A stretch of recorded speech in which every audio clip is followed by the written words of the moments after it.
I played a lot of Mario Party growing up, like a lot, and I always thought, yeah, Nintendo could use some more characters, so I decided to introduce Shrek, in particular to the hands-down best Mario Party minigame, Facelift, the one where you had to tag and pull the character's face to match a distorted and disturbing version of them. So, inspired by a sketch of which I was apparently proud enough to sign, I started by 3D modeling Shrek's face in an attempt to the old N64 style, and with that, and a quick hat so Shrek doesn't feel out of place in the Mario world, I was ready to recreate this game, starting with the first technical challenge: how the heck will the player deform this model? Well, 3D models are represented by a construct we call a mesh, which is defined by a set of points in three-dimensional space called vertices and their connections to each other.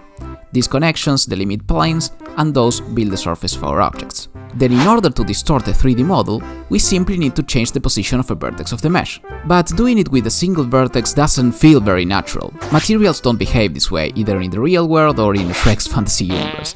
To make it feel more realistic, we can apply displacements to adjacent vertices and also to their extended neighbors and their neighbors and so on, every time making the movement more and more subtle. This results in a simulation that feels closer to real-world materials, such as that of the skin of Shrek. We can even tweak parameters related to how far the affected vertices can be or how the intensity falls off with each step to achieve different results. This is how the effect looks on Shrek's 3D model. Now, is this the technique behind the original Facelift? Probably not, but hey, I'm not freaking Nintendo, okay? I also didn't develop any of these things I just explained, because, as usual, I found someone better at this than me who had already figured it out, so I used a plugin.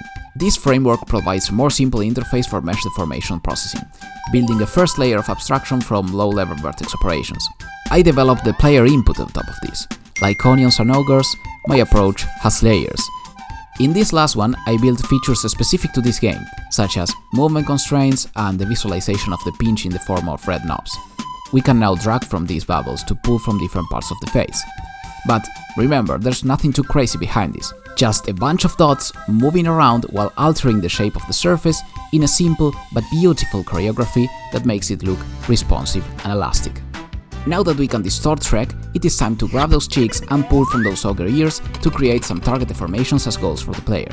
I developed two game modes. In the first one, the goal is predefined, selected from a pool of manually crafted, amazing creations, like this super confused Shrek or this other one where he is about to cry, and in the other mode, the distortion is created by randomly choosing a position for each control knob. This results in interesting but chaotic distortions, which can be a very hard challenge.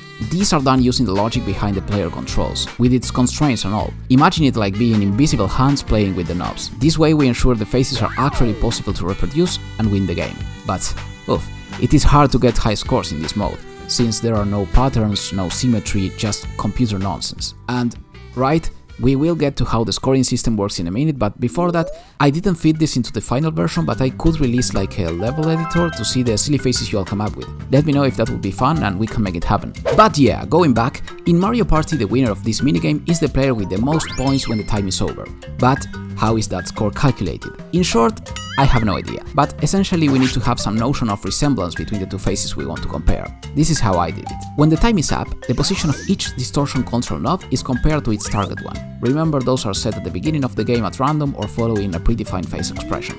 The closer these two positions are to each other, the target one and the one the player chose, the better score you get. The final score is the average of the values of each individual distortion point.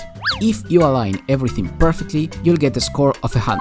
And the worst you can do is to move as far as possible in the complete opposite direction to the goal. If you do that on every distortion point, you'll get a score of 0, as the algorithm reads you suck as much as the game allows you to. I'm not sure if this is how the original game used to work, but it also seems to have changed between different versions of Mario Party.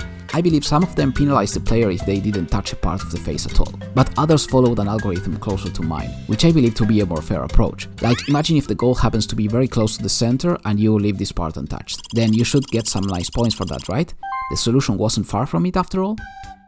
This is not the only difference with the original game. My version has quite some changes. I don't want to spoil everything here, but the main one is that this is, well, a single player game. The challenge in the original game came from competing with your friends. Other than that, it was quite easy, so I had to make this one harder by other means.